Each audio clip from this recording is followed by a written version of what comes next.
কতগুলি গুরুত্বপূর্ণ বাজেট আলোচনা হলো, স্বাস্থ্য হলো, তারপরে আমরা দেখলাম শিক্ষা দপ্তর নিয়ে হলো, যেটা এই মুহূর্তে মানে রাজ্যে অন্যতম বড় ইস্যু। কিন্তু আপনারা অংশ নিলেন না। একজন বর্ষীয়ান রাজনীতিবিদ হিসাবে আপনি কীভাবে দেখছেন? দেখুন, আমি আমার ব্যক্তিগত অভিমত যেটা হচ্ছে যে এই যে স্বাস্থ্য দপ্তর নিয়ে যে আলোচনা বাজেটের ওপর হলো বা শিক্ষা নিয়ে হলো, সেই জায়গাটায় আমরা থাকতে পারলাম না, আমরা বয়কট করে বেরিয়ে এলাম। এটা মনে হয় আমাদের একটা ভুলই হয়েছে। আমি বলবো এটা আমাদের ভুলই হয়েছে।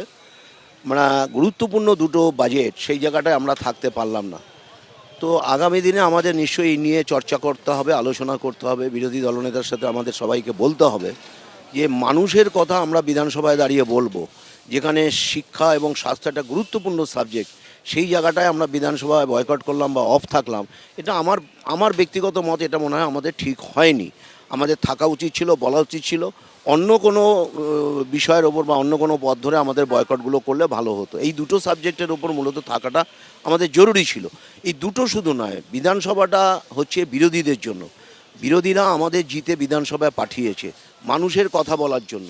ফলে মানুষের কথা আমাদেরই বিধানসভায় বেশি করে তুলতে হবে, বলতে হবে। কিন্তু সরকার যে ভূমিকা নেয়, সেই ভূমিকার জন্য সরকার আমাদের ট্র্যাপে ফেলে দেয় এবং সেই ট্র্যাপে আমরা কখনো কখনো পা দিয়ে ফেলি। কিন্তু আমার মনে হয় আগামী দিনে এগুলো নিয়ে আমাদের ভাবতে হবে। পুরো সময়টা বিধানসভা থেকে আমাদের বিক্ষোভ প্রতিবাদ করতে হবে।